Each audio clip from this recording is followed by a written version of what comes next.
নমঃ পার্বতী পতে হর হর মহাদেব। আমি স্বপ্না, আর আমি আজকে বিয়ত শিব মহাপুরাণের দ্বাবিংশ অধ্যায়ের অতৃশ্য লিঙ্গ মাহাত্ম্যর আজকে চতুর্থ পাঠ, পঞ্চম এবং ষষ্ঠ পাঠ করতে চলেছি। তোমরা সকলে চলে এসো বিহত শিব মহাপুরাণের মধুরবাণী শ্রবণ করতে। আজকের শ্লোকটি হলো কিতাপি সমূহৎ পাপম রুদ্রম ভর্চয়ন্তি যে মুচ্যন্তে পাতকে সর্বে পদ্মপত্র মীমাংসা। যদি বিহত শিব মহাপুরাণ পাঠ করতে গিয়ে আমার জানতে এবং অজান্তে কোনো ভুল ত্রুটি হয়ে থাকে, সকলে আমাকে ক্ষমা করে দিবেন। আজকের শ্লোকটির অনুবাদ হলো 4 নম্বর পাঠ থেকে। অনুবাদটি হলো, এই রূপে অতিক্রম হতেছে সময়, ধ্যানমগ্ন অতি না জানেন এ বিষয়। স্বামী ও শিবের সাধনায় সদারথ, সতীও কিছুই নাহি হন অবগত। সেই দম্পতির তপ তীব্র অতিশয়, সেই বার্তা ক্রমে ক্রমে সর্বব্যাপ্ত হয়।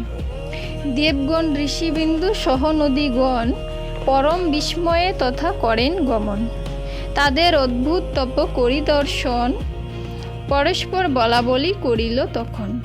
উভয়ের তপস্যার মধ্যতে কাহার তপ হয় ক্লেশতর করেন বিচার। অবশেষে এই স্থির হইল তখন, অবশ্যই শ্রেষ্ঠ অনুসূয়ার সাধন পূর্বেও দুষ্কর তপ করে ঋষিগণ। কিন্তু কাহারও নয় অদ্ভুত এমন, উভয়ের ধন্য হইল তপস্যার তরে। এই মতো শুভ কার্য কে করিতে পারে, দেখি তাহাদের এই অদ্ভুত তপস্যা নিজ স্থানে ফিরে সবে করিয়া প্রশংসা। শুধুমাত্র গঙ্গা দেবী আর পঞ্চানন সেই স্থানে অবস্থান করেন তখন। গঙ্গা দেবী সেই কালে করেন বিচার, সে সাধবীর কিছু করিবেন উপকার। শঙ্করও সেই কালে করেন চিন্তন, এই দম্পতিকে কৃপা করিবে তখন। এইরূপে চতুপঞ্চশত বর্ষ গেল, তথাপিও ধরাতলে বৃষ্টি না হইল। যতকাল অতি রহে তপে নিমগণ, ততকাল অনুসূয়া না করে ভজন। অতি মনি জাগ্রত হইয়া অতঃপর অনুসূয়া পতির জল চাহেন সত্তর। পতির কারণে অনুসূয়া সেই ক্ষণে কমণ্ডলু লইয়া যাত্রা করেন কাননে। অনন্তর চিন্তান্বিত হলেন তখন, কোন স্থানে গেলে জল পাইব এখন। সাধবী অতি চিন্তান্বিত করিয়া দর্শন, তাহার পশ্চাতে গঙ্গা করেন গমন। কহেন, হে দেবী আমি তুষ্ট তবে প্রতি, তব কোন আজ্ঞা আমি পালিব সম্প্রতি। কোন আজ্ঞা আমি পালিব সম্প্রতি। গঙ্গার বচনে অতিপ্রীত অনুসূয়া তার প্রতি কহিলেন বিস্মিত হইয়া, হে পদাক্ষী কেবা তুমি দাও পরিচয়, কোথা হতে তবে আগমন এই সময়।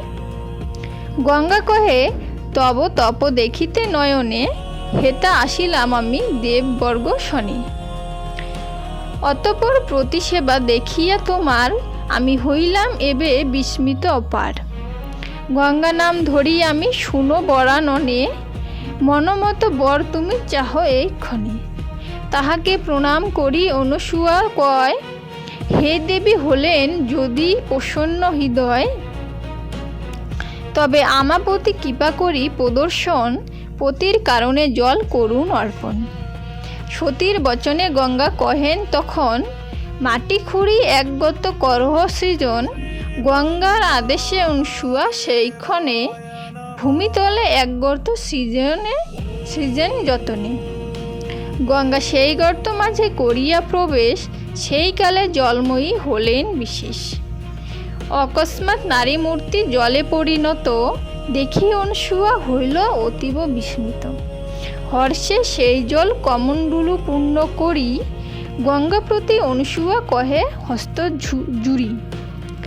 আমা প্রতি আপনি প্রসন্ন যদি হন, আর যদি কৃপাময়ী হবেন এখন, তবে মম স্বামী না আসেন যতক্ষণ, ততক্ষণ হেতা তুমি করহ যাপন। তবে গঙ্গা কহে, দেবী সত্য কথা কই, এক শর্তে তব বাক্য পালিব নিশ্চয়ই। তোমার তপের 1 মাসের যে ফল আমাকে অর্পণ তাহা করিবে কেবল। তবে সতী অনসূয়া গঙ্গার বচনে স্বীকার করেন সেই মতো ফলদানী। অনন্তর অনসূয়া সুপ্রসন্ন চিত্তে জল লইয়া প্রতি পাশে গেলেন তরিতে। তবে ঋষি যথাবিধি করি আচমন, সেই জল পানে তৃপ্ত হলেন তখন। সেইকালে শুক্লাভ করি অতিশয়, মনে মনে অতি মুনি মানেন বিস্ময়। পূর্বে জলপান করেছেন বহুবার, কিন্তু এই জল নয় তেমন প্রকার। তবে চারিদিকে দেখিলেন অতঃপর, বৃক্ষগণ শুষ্ক সর্বদিক রুক্ষতর। তাই অনসূয়া প্রতি জিজ্ঞাসে তখন, হে সুব্রতে, অদ্যপিত্ত না হলো বর্ষণ। তবে কোথা হতে তুমি পেলে এই জল, অবশ্যই মম স্থানে সত্য কথা বলো। বড়ই বিপদে পড়িলেন অনসূয়া, সঠিক উত্তর দেবে কেমন করিয়া। অতঃপর নানা চিন্তা করিয়া তখন স্বামীর নিকটে কহে মধুর বচন। হে স্বামীন, মহেশ্বর হরের কৃপায় আর আপনার এই তপের দ্বারায় প্রীত হইয়া গঙ্গা করিলেন আগমন।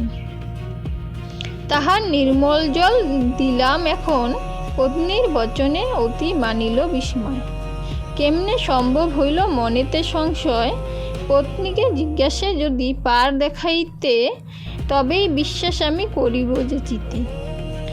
স্বামীর বচন শুনি সতী অনসূয়া গঙ্গার নিকটে যান অতিকে লইয়া।